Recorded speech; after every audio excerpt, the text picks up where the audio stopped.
Welcome, everyone. My name is Leah, and I am the Knowledge Exchange Coordinator at Women's Shelters Canada, and I'll be moderating today's webinar.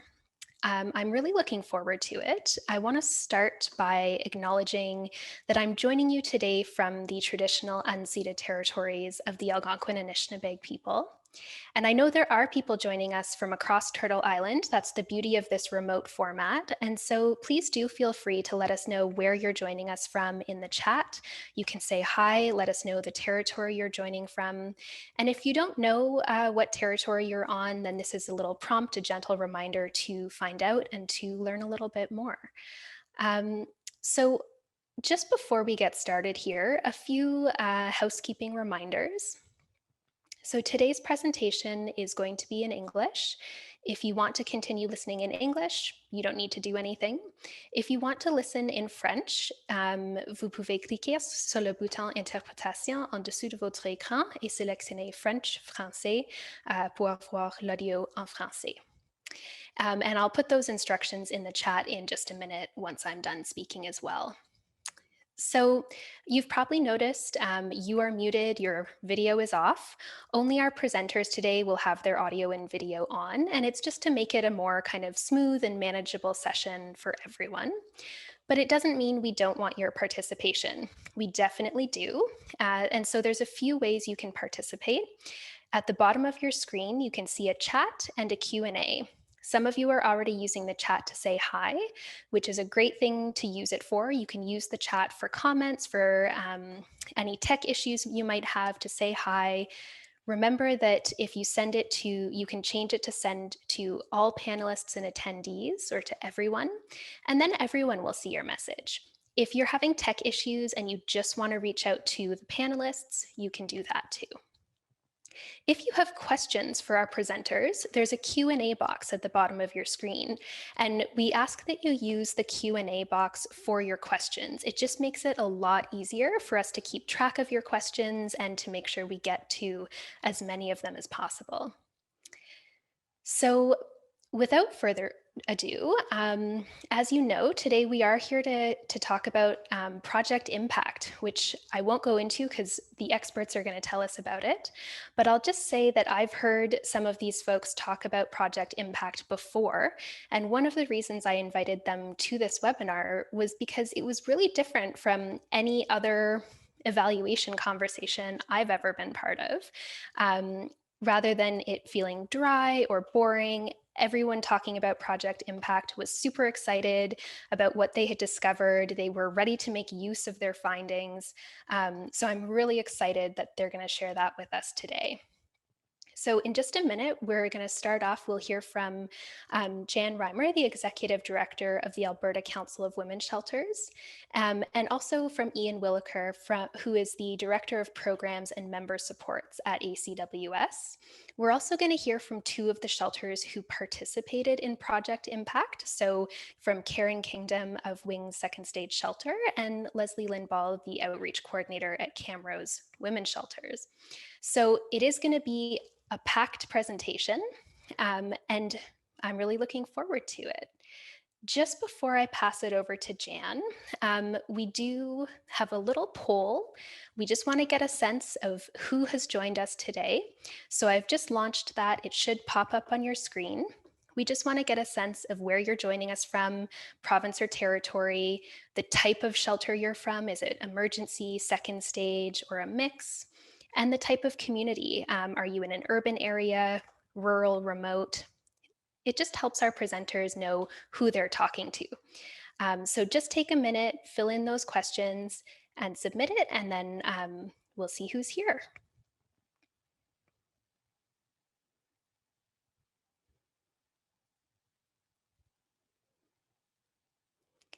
All right, so I'm going to close the poll and share those results.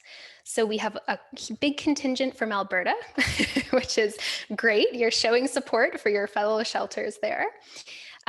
Mostly emergency shelters, but a bit of a mix. And quite a few from urban areas, but also quite a few from rural areas. So that's wonderful. We're so happy to have you all. And without further ado, I'm going to pass it over to Jan. Well, good afternoon, bon après-midi, and good morning to those of you who are connecting with us virtually from BC. We're joining you today from Treaty 6 territory and Métis Region 4, albeit all of us are in different locations within those territories. And we're excited to be joining you today to really describe what has been an amazing project. It's been over 20 years since ACWS first started collecting data and looking at how we were and to increase our capacity to evaluate programs, projects, and services. And they've resulted in funding increases and policy changes. But the initiative that we're going to be describing today looks not only how we measure our impact, but also genuinely learn from those we serve. And for many, it was a real transformational experience. So I'm just going to turn it over to Ian because I know our time is tight and he's going to fill you in about this important work. Ian. Thanks, Jan. Sorry, Leah, are we on the first slide? Okay, super. I'll share that now. Sorry, I'm looking at my screen. What slide are we on? I'm just putting it up to the first sort of title slide there, so Yeah. I can. Perfect. Is that a good place to be, or should I advance to? No, the first slide is perfect. Okay. Thank you. So hello, everyone. Nice to be joining everybody from across Canada virtually today. We're really excited about the evaluation that we've done and sharing what we've been doing, and hopefully, having some good questions and answers at the end of it, and seeing if there's interest across the country in terms of learning more about this form of evaluation. So for the last 20 years, Alberta Council of Women's Shelters has been collecting data to both prove and improve services for the women, children, and seniors accessing shelters across the province. The data to knowledge process has been critical for the council, and as Jan highlighted, it's resulted in increased funding for shelters, particularly for second stage shelters, but it's resulted in promising and evidence-based shelter practices and practice improvement for the clients that we work with. Next slide, please, Leah.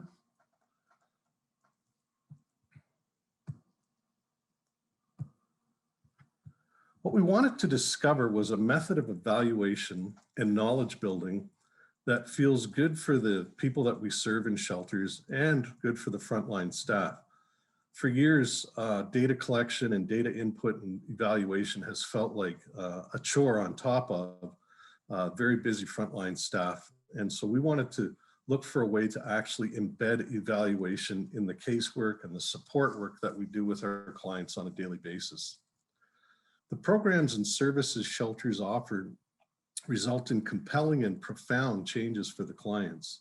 And we wanted to know that the way we measure outcomes for clients is respectful, is thoughtful, and even, as you'll hear today, therapeutic, and in some ways an impact for all ACWS members. And I think something that our members are very proud of and that all Albertans should be proud of.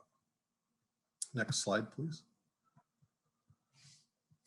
So the goal of our project was to develop within our organizations the ability to do credible self-studies of the impact that our programs and services are having for clients. So many times in evaluation, we evaluate what we're doing, the impact for us. This focus was on the impact for the people that we're working with day in and day out, the people that we serve. The project took a team of leaders from our member services through a process of discovery about the power of evaluation. And the idea was to develop the ability to see and to communicate the effects of the programs and the services and how it impacts the people that they are designed to serve. We had 21 member shelters participate. So Alberta Council of Women's Shelters has 41 members and just over 50 shelters, emergency second stage and elder abuse shelters. So we had just about half of our members participated, and that included 71 workers, frontline workers from the participating members. And the slide there is a list of all the shelters across Alberta that participated in the evaluation learning process. Next slide, please.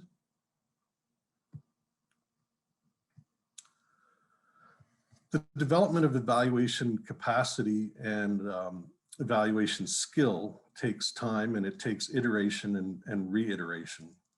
In this process, we required both instruction and practice and training in some of the leading techniques around research, around qualitative and quantitative data collection and data analysis, and the accompanied ongoing practices around synthesizing the data and making sense of the data.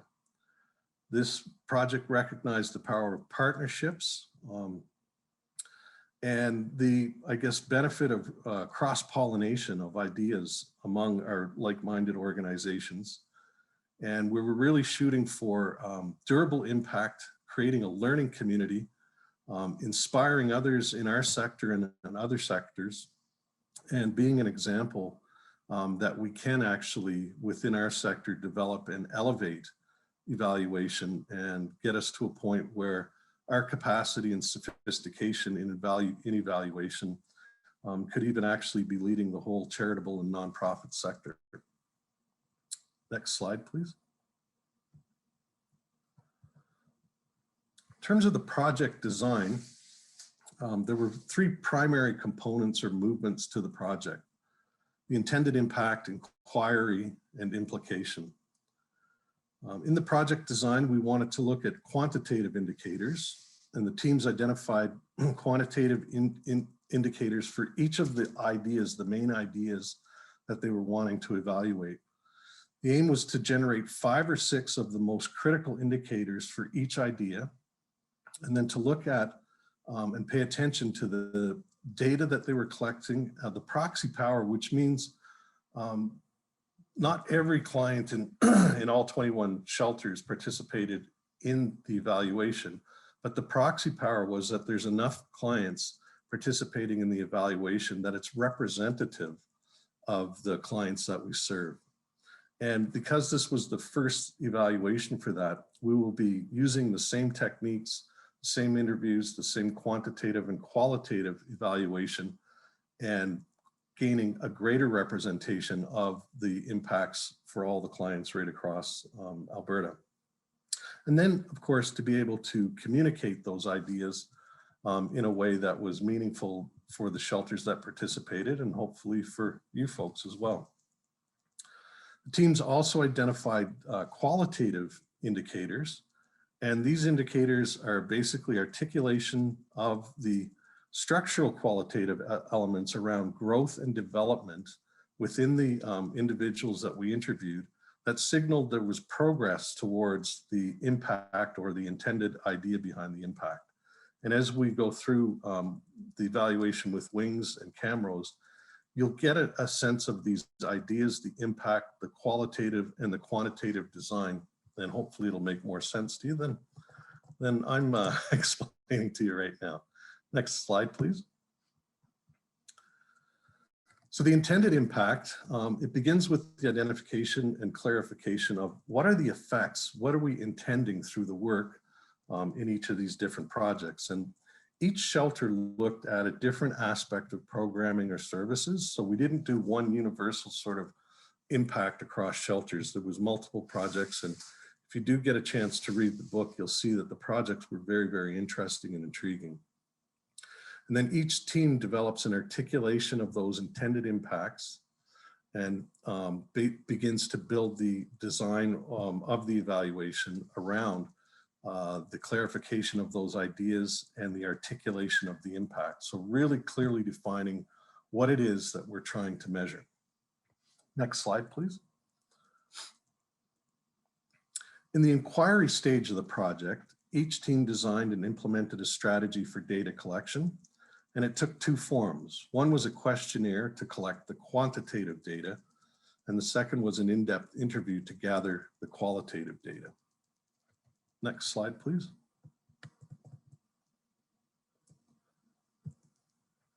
And then finally, the implication. So we didn't want to simply sort of generate a report. We didn't want to measure activity. We didn't want to be able to say something about how great our programs and services were without really understanding how they worked for and how they were experienced by the folks that receive our programs and services. And at the end of the day, what we wanted to be able to do were two big things. One is program adjustments, which considers possible program adjustments that might inform or be informed by the discoveries of the evaluations. So how might we change programs to better suit the clients? What is this study telling us about what might work better? And then the second piece was program experiments. And in this phase, the team works to identify potential experiments that are based on the insights and knowledge that they've gained through the evaluation, again, connecting to prove that it works and then improve. And the program experiments was one way of getting at how do we improve? We know what we're doing that's working really well. What could we try, evaluate that may lead to improvement? And so now hopefully what's going to happen is we are going to be able to continue to build on our sophistication, our understanding of evaluation. And our next step is to build impacts and indicators in both quantitative and qualitative evaluation right across our members and start slowly, but start measuring collective-wide or council-wide impacts and reporting on that. With that, I'm going to turn it over to Karen Kingdom, and she will kind of walk you through their evaluation and hopefully connect some of the dots for you just in terms of impacts, indicators, findings, prove and improve. So thank you, Karen. I'll turn it over to you. Thank you very much, Ian, and good afternoon, everyone. I'd just like to say very big thank you to the Women's Shelters Canada for inviting us for the presentation, and for the Alberta Council of Women's Shelters, who's always a tremendous support for us and does so many things that maybe you don't know about, but this was one of them. So WINGS stands for Women in Need Growing Stronger. We are a nonprofit second stage shelter for women with children leaving intimate partner abuse. As a shelter, we provide security 24/7. WING's mission is to provide comprehensive transition programs and independent living in a safe, secure, supportive, and healthy environment for women with children.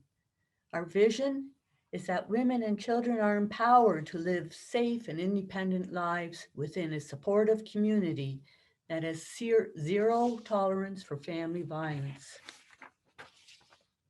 Next slide, please. We seek to achieve the following intended impacts with our participants. 1, women develop a sense of hope and capacity to provide for their family. Women are able to meet their basic needs for themselves and their children: housing, food, clothing, etc. 2, women and children develop resiliency and embrace their healing. Women recognize the impact of trauma due to violence and how their children are affected. Women can envision a life without violence. 3, women can lead safe and fulfilling lives. Women can assess their risk and keep themselves and their children safe. Women are aware of how to access community resources to support their safety. And 4, women strengthen and enjoy a positive relationship with their children. Women have a warm and loving relationship with their children. Next slide, please. The aim of our evaluation was to see what kind and quality of impact WINGS is having on the women we are serving. To understand this, we explored 2 broad evaluation questions: quantitative and qualitative. Previously, we evaluated us. What were we doing? Now we wanted instead to evaluate how our programs impacted our families. What kind of quality of impact are we having on the women and WINGS? What aspects of our program are causing this impact? Over the course of the project, we developed and refined our ideas of intended impact and indicators. B, designed and implemented a mixed methods outcome evaluation using both qualitative and quantitative means to collect and analyze data. C, identified themes and findings, and D, consider the implications to those findings for our program improvement and innovation. This project began by identifying and clarifying the intended impact of wings. Once the ideas of impact have been developed, we use the heart triangle model to identify qualitative and quantitative indicators of impact on the mental, behavioral, and emotional changes in our participants. We use these indicators to design a qualitative interview protocol and quantitative questionnaire to evaluate progress towards achieving our intended impact. For the qualitative portion of the evaluation, we designed an in-depth interview protocol to gain data about the structural, qualitative changes resulting from our program. We used a purposeful stratified sampling technique to select a representative sample from the population we serve. We delimited our population to focus on women who had been in the program for at least 3 months and who had participated within the past 2 years. Of course, challenged by COVID, our sample size was 14, drawn from the following strata of our population. And now our key findings. Next slide, please. Women have expressed the power of group as a place to learn and understand their experience. They are able to give new meaning to their story. They gain insight and strength from the wisdom of others in the group. They learn from each other what they could not learn from any book. There's magic in group. To transform and sow seeds for new possibilities. One woman excitably shared, "I want to be more than I am now and grow as a person." Group is a source of strength and validates and processes feelings. Through group and counseling, secrets are shared. There's a strong atmosphere of trust and safety. Pain from common experiences is released and healing can start to take root. They are no longer alone.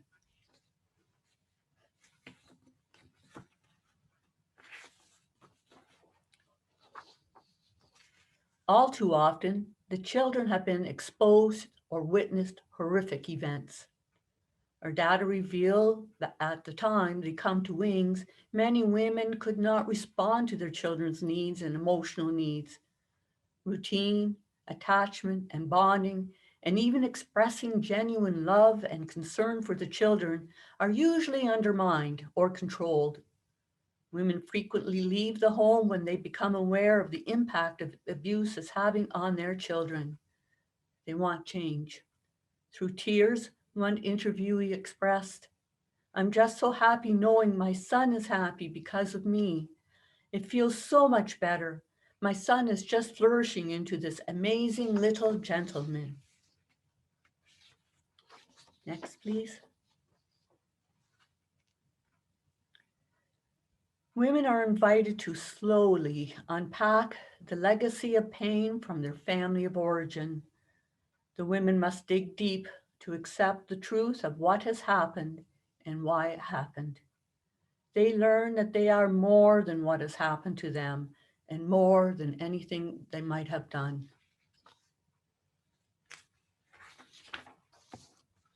Next, please.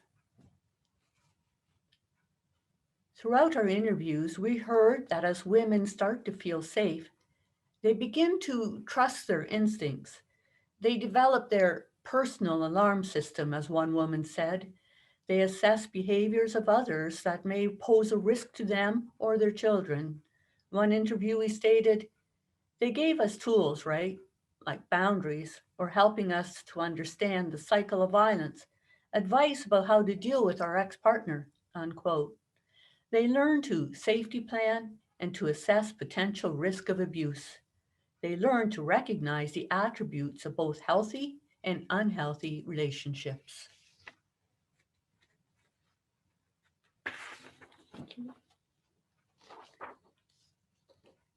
The women began to let go of painful and negative perceptions of their role in the abuse. They develop a new sense of self.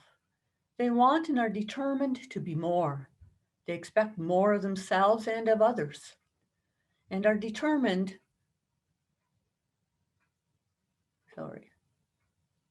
They want and are determined to be more. They expect more of themselves and of others. One woman shared, quote, "I was brainwashed my whole life. I'm a healthier person now, and I make healthier choices. It's a process," unquote.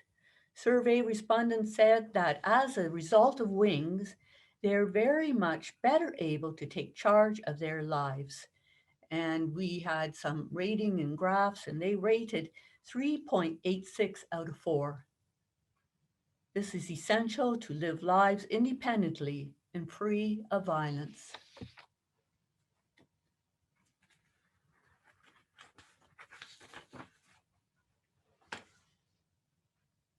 The women we interviewed were at a point where they were ready to change.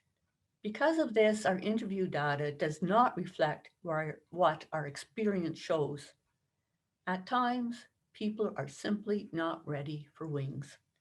Applicants may like the idea of a new life, but they may have several barriers that need to be acknowledged and resolved before this program would be a good fit for them.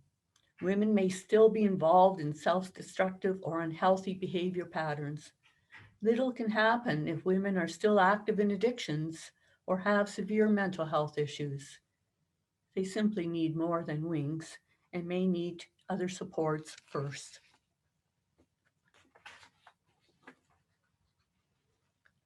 Our interview data highlighted that women have a deep desire and drive to be independent. After years of controlled, being bullied, put down, threatened, and abused, these women want to take charge of their own lives. They have much fear. One woman stated, quote, "You don't have no one, you don't have anything, like make you scared," unquote. One woman used the word, quote, "disorientation," to describe how she felt with this new beginning. First, they need their basic needs to be met so they can take the time to consider their own vision. One interviewee described how she was grateful for the furnished apartment, help with finances, and food. She said, "Now I have time to relax." And in conclusion, the process of evaluating our program was not only informative, it was also dynamic and generating energy and direction. The women were very emotional during the interviews, and their sharing seemed cathartic. The significance of the interview process was the joy and insights that the women had as a result of this process. They could see, feel, and recognize that they were different now. Something had happened to them and their children as a result of choosing to come to participate in life at WINGS. The interview protocols themselves induced transformation. Now we will invite our residents to take part in this process after 3 months of stay. We will integrate the quantitative surveys as our exit survey from WINGS at their discharge from the program. The data reveal that our program at WINGS has a strong impact on our women and families.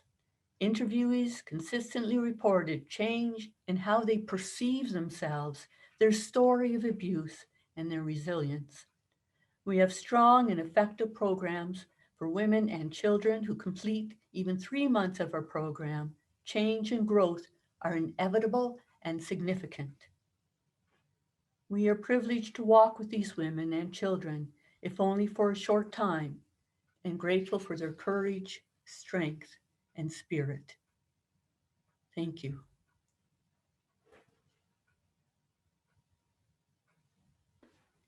Thank you, Karen. So I'm going to stop sharing here, and Leslie, you're welcome to share your screen. Great. And Sorry, Leslie, while you're doing that, maybe I'll just remind everyone that you can put your questions in the Q&A as we go. You don't have to wait till the end.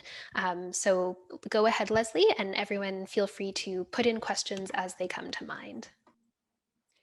Yeah, I just wanted to also say thanks to Karen for sharing all of the insight that you gathered from Wings. The Camrose Women's Shelter with our vicinity to Edmonton, we actually have a pretty close connection with Wings Second Stage, and oh man, it's just so inspiring to hear the work that happens there with the clients that sometimes come from our area. So yeah, greetings everyone. Treaty 6 is where the Camrose Women's Shelter is located. For those of you who are not familiar with the area, our shelter is about an hour southeast of Edmonton. We have a 22-bed facility for our crisis response, which typically serves about 225 families per year, and an outreach program that serves about 110 families. Our outreach program is a little unique in that it not only helps clients who have come through the shelter and are settling in our area, but also serves those who do not identify residential services as a need, but they're still seeking information, referrals, often just support as they are thinking through the first and then subsequent steps in building a life that's free from violence and abuse. So as Ian and Karen both mentioned, the project impact motive evaluation asks us to dig deeply into our greatest wishes for our clients and the work that we do. We were encouraged to switch the evaluative lens from how did we do to how are you doing? And we looked in depth at our outreach program. We sought first to understand the kind and quality of impact that we're having on our clients. And after gathering that data, we also looked for clues to illuminate the most effective aspects of our programming in achieving the impact that we had hoped for. So we dove into the impacts first. And as we mentioned, that's the big dreaming conversation. We thought of the faces, the families, the stories, the choices that our work had brought us into contact with. We put ourselves into the many frontline moments that we shared around our team and our table, and we brought out 3 impacts that were indispensable to how we wish to serve our clients. So first, to understand that they are not alone in the world, nor are they alone in their struggles. And this encompassed a few things. It addressed the silencing and isolation of victims. It helped us expose abuse as a social pandemic. And it addressed like the nuts and bolts of what we do as a service organization. We provide referrals and connection to services. We hoped that our clients would experience both the inner support of being involved with those who understand the effects of abuse and the outer support in accessing the necessities of life through the supports available in the community. We also wanted people to make healthy life choices that promote independence for themselves and their families. Abuse erodes agency, and we wanted our clients to come back to a sense of their own ability to make decisions for themselves. Healthy life choices that promote independence look different for every family. We hoped that our program would provide information around generative relationships and balanced lifestyles while offering support and connection along that journey. Finally, we wanted people to become self-reflective, develop their identity, and recognize when they move toward success. If we look at the hierarchy of needs, we may recognize that this type of self-actualization seems to occur once the other needs for safety, belonging, and health and wellness are taken care of. Part of the reason that this is included in our aim is because the outreach services are offered as long as a client identifies a desire for our services. But in discussing this with the other departments in the shelter, even if we were to complete this process for our crisis services, which only serves clients for 21 days, I would predict a similar aim. This is a lifelong process, self-actualization, and we're intentional with all of our services to plant those seeds, even if it's simply by asking the question, who do you want to be? How do you want your life to look? So Karen was mentioning the heart triangle. And so this kind of breaks down a little bit of that heart triangle language for folks. So the process of taking the impacts and crafting them into a series of interview questions was actually a really innovative part of the process. Each of the impacts that I've mentioned have a concrete and measurable aspect that can indicate if we've been successful. So I'm taking the first impact as an example, and we can ask, do clients know about the services offered? Have they used the information and services provided? And do they feel more supported as a result? But as you can see, this is only half of the work that we tackled. The project impact team led us through a series of deepening questions that helped us elicit if knowing about the services changed a client's belief about being alone in the world. Did using those services change a client's sense of efficacy in their own life? Did the feeling of being supported lead to a deeper commitment to a life free from abuse? So you can see how we got to a bit of a deeper level there. And giving space for clients to explore those deeper currents of their own lives gave us important data to understand the depths of our roles as well. So now with evaluation, sometimes we get stuck in a loop with the ideas that we came in with. So the next step of our process was, in a way, to forget about all the intentions we had when we started. We had to take our questions and give clients the opportunity to teach us about how they are doing after working with our shelter's outreach team. We took the interviews, identified themes, and began grouping similar responses, and identified 6 findings that I'll outline now. The finding that had the deepest impact on our team was learning that hope saves.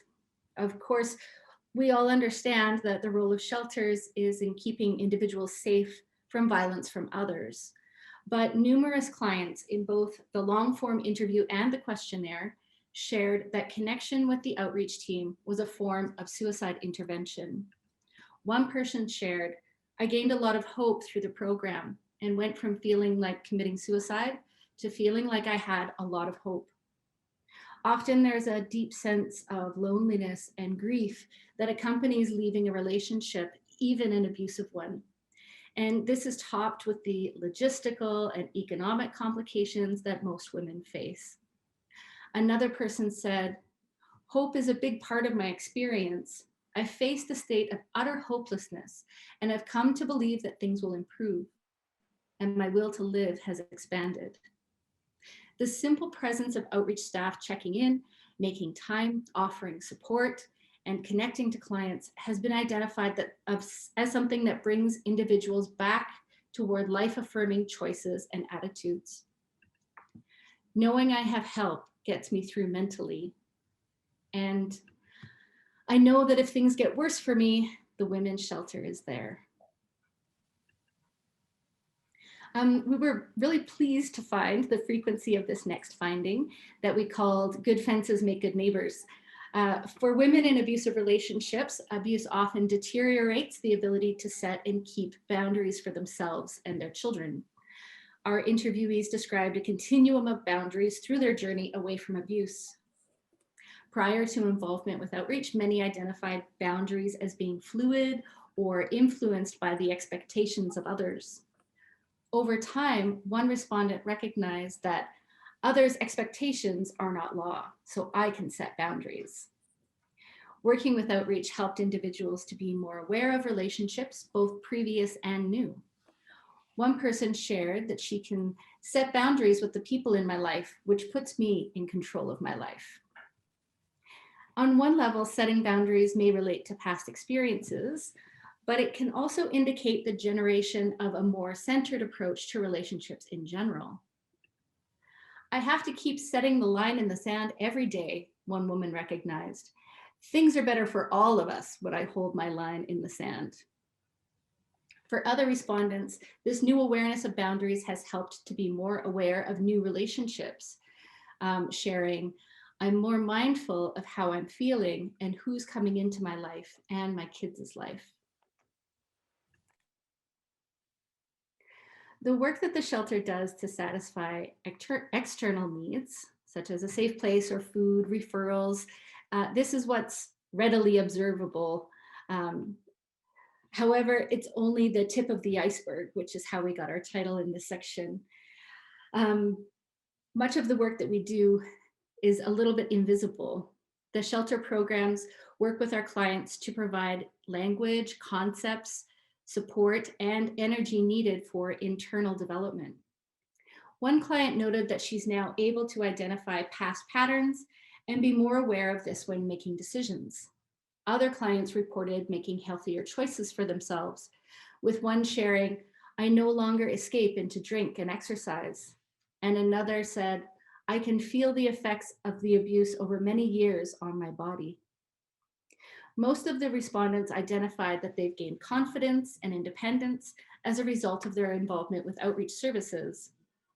Several respondents identified that through their involvement with the shelter, they became aware of both the formal supports, such as the food bank or the Fleeing Abuse Fund available through Alberta Works, and informal supports, such as our Hope group, that is a group run by Outreach, which I'll speak a little bit more of in later, or connecting with others who have had a similar experience in the community. Some noted, though, that accessing services can be difficult without support provided by shelter staff. One client said, "I know I have guaranteed support at the tips of my fingers. All I have to do is make a phone call to my worker and I'll be supported." Most of the respondents also shared that they're on their way to becoming, and they love to work on myself. There were comments made about feeling less shame and embarrassment, no longer living in fear, and able to make my own choices. One shared, "I looked at independence differently and moved from being on my own to having the resources to do it well on my own." Perhaps most impactful of all were those individuals who identified that they no longer felt hopeless, but now said, "I've got power."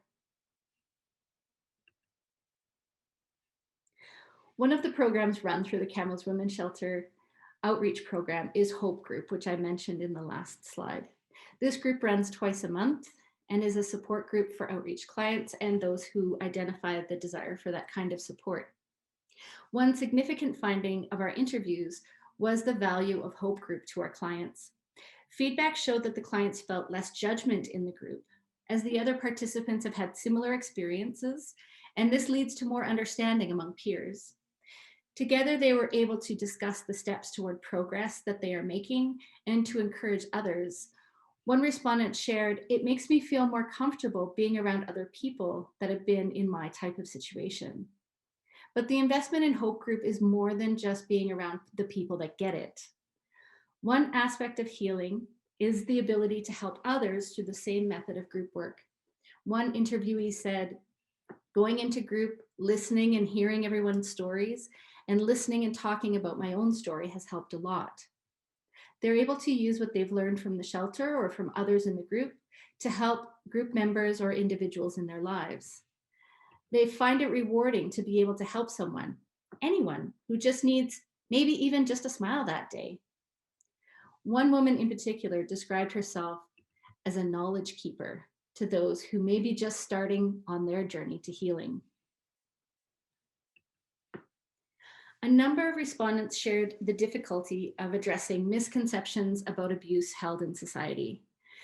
These experiences included conversations with friends and family members who were uncertain about how to respond to disclosure of abuse, but also extended to professional organizations that failed to provide services in a trauma-informed way. The common theme that united these experiences was trying to explain abuse to those who don't get it. One respondent expressed, "It's very frustrating because within this closed group, someone will say, 'You're a liar, that didn't happen,' or 'it wasn't that bad.'" When these frustrations happen on a personal level, there can be a sense of isolation, of course, but when they happen on the professional level, it can mean that individuals choose not to access services. Inappropriate responses from those who are not trained to respond to domestic abuse survivors may risk the safety of those who seek services. I want help and I want services, but I want appropriate help and appropriate services. Because when you're dealing with individual personal things, some people in services that do not have the training, their gums flap too easily. Another respondent wished that the continuum of services provided support before the crisis takes place. Maybe if that support was there, I could avoid that crisis. While many of these issues cannot be solved by the direct work of our outreach team, other than through advocacy and support, the disclosure of these experiences led to a better understanding of how service offered via the outreach program provides may affect the clients. In addition, the finding points toward the need for interagency collaboration and wraparound services. When accessing referrals provided by outreach, respondents stated they felt confident in accessing the services closely connected with the Camrose Women's Shelter. One respondent noted, "I'm feeling more comfortable and confident to talk to those resources that I got from the shelter." As individuals work within a circle of those who get it, they choose personal and professional relationships that honor their experiences and allow them a space to enact their developing identity. The Camrose Women's Shelter not only serves urban Camrose and overflow services out of Edmonton, but also addresses the need of an extensive rural area stretching from Highway 2, which for those folks who aren't from Alberta, it's about the middle of the province, to the Saskatchewan border in a kind of a big swath across the center of the province. This translates into a variety of challenges for our staff and clients. For some clients, the physical distance to human services is prohibitive. It requires travel to access in-person counseling, income support consultation, employment services, child and family programming. Probably the most frustrating is that there's not more groups closer to where I am, shared one respondent. Another highlighted gaps in service for particular demographics, especially rural locations and senior services. She shared that the local Family and Community Support Services, FCSS, is being closed, and they will set up some kind of center, but they won't have the services that I need there, and I'll have to go to a community that's a good half an hour away. Of course, in rural Alberta, these communities often lack public transportation as well. An additional challenge is that many of the services available for rural clients have single access points. And in smaller communities, this may leave a client at risk of being seen, harassed, or followed by her abuser. The RCMP met one client at the church because that's one place he wouldn't go looking for me. Another client discussed the stigma of going to the food bank and the fear that her ex would report her for not being able to provide for their children. Within rural settings, individuals report the desire to get up and go a little further away sometimes from the situation. Again, while these aspects are less related to direct client care, it points to our role as educators within our region and as advocates in varying levels of government. Oh, of course, my whole screen changed on me now. I made it almost to the end before that happened. So the large rural areas in our province leave many individuals with few options for support. All right, so these findings led us back to survey of our services. The project impact team led us in considering the unique aspects of our service provision. What are the principles that guide us as we encourage individuals to change their lives? This helped us connect our intended impacts with the services we provide, and using our data, determine if we're doing what we set out to do. So first off, we use a trauma-informed approach. We understand that experiences of trauma affect how someone is able to receive support and enact agency when making life decisions. This means that we ask the question, what happened to you, versus what's wrong with you? This opens avenues for compassionate dialogue and empowers clients to reclaim their agency. I think this aspect shone through, especially in our tip of the iceberg finding. We even saw the specialized language of grounding and trauma reflected in client responses. Second, a client-centered approach means that the client directs the service. Effective change in a person's life must be directed from within their own sense of agency. When a client's inner direction shifts, we must shift with them. This is reflected in many of our findings. When individuals have the chance to be in charge and direct the work, many other aspects of identity changes, perhaps most clearly reflected in the ability to set and keep good boundaries. In good fences make good neighbors. In contrast with our in-house services, outreach workers take on a client's case until it's closed. This allows for a more complex array of services to be accessed as clients present more of their needs over time and maintains the confidentiality of clients' lives. Clients in outreach are within our catchment area, and this increased level of confidentiality assists in deeper revelation of need. Outreach becomes a part of the inner circle that gets it. As we navigate services with our clients, we too experience the frustration in lack of training or lack of service in general as we get on the road again to meet our clients where they are. Other service agencies are essential to our client success. By maintaining good working relationships with other agencies, we're able to confidently refer clients to access services such as the food bank or income support, rental agencies, etc. For individuals who may have experienced trauma, the creation and invitation into safe spaces can spell the smooth transition into a new life. Of course, this is also reflected in the inner circle that gets it aspect.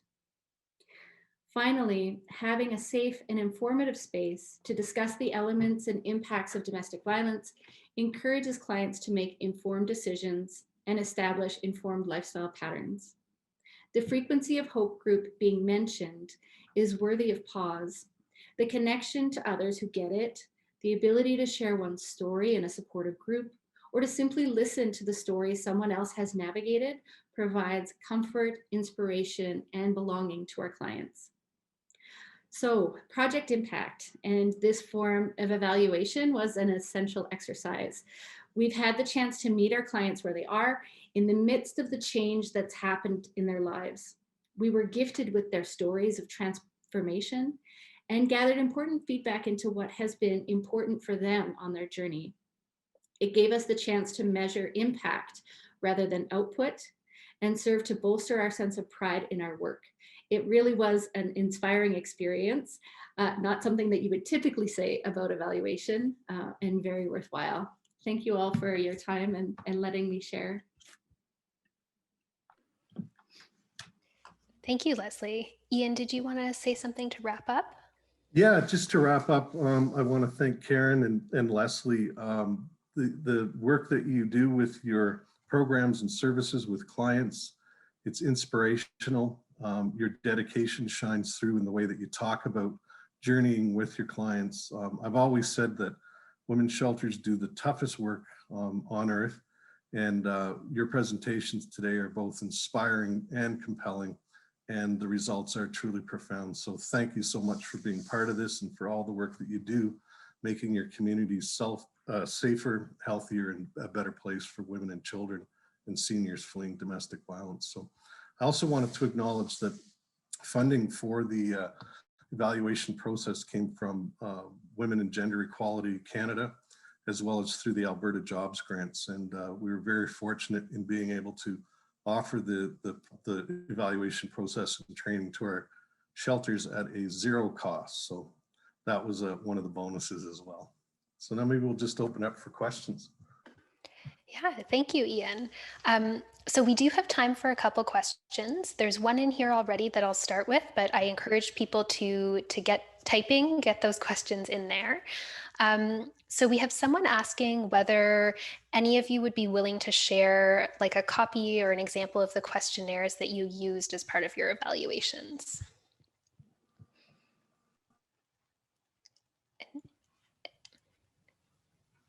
Hi, I'm Karen. I'd be glad to share. And whether it would be pertain to your particular situation or agency or shelter, I'm not sure. It was very helpful, and there was a deep process that went into things being laid out the way they were laid out. Mhm. Thank you, Karen. And yes, Jan, I was just about to ask that. For people who are interested in finding out a bit more, where can they go to see that? Oh, And you have it, yeah. Jan, so. Yeah, right there. Project Impact, actually, when they work with organizations, produces a book available on Amazon, actually. We have a few copies, but depending on the demand, I guess we could send some, but you could order it off of Amazon. I think yeah. And I've also put the link for Amazon in the last slide there, or the second last slide. And so if people are able to copy and paste that link into their search engine, it should take you right to the book. I think it's about $11 or $12. That's great. So yeah, and I will be sending everyone an email, everyone who's listening in, everyone who registered an email afterwards with the PowerPoint, and I'll put the link to the book on Amazon right in the email as well. So it's really easy for folks to access.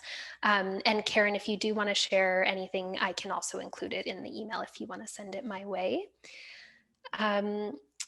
So I don't see any other questions here, and that's actually perfect timing because we're just a few minutes to the end here. So maybe I'll just take the time to say thank you to everyone, our panelists, Ian, Jan, Leslie, and Karen. Thanks for sharing. And just a reminder to everyone listening in, when you log out of the webinar today, you'll be taken to a feedback survey. We do appreciate your feedback. It helps us to improve the webinars. It's our own little evaluation. So please do take a minute to fill that in. So thank you so much, Ian, Jan, Karen, and Leslie for this wonderful presentation. Thanks for the opportunity. Awesome. Have a great day, everyone. Bye.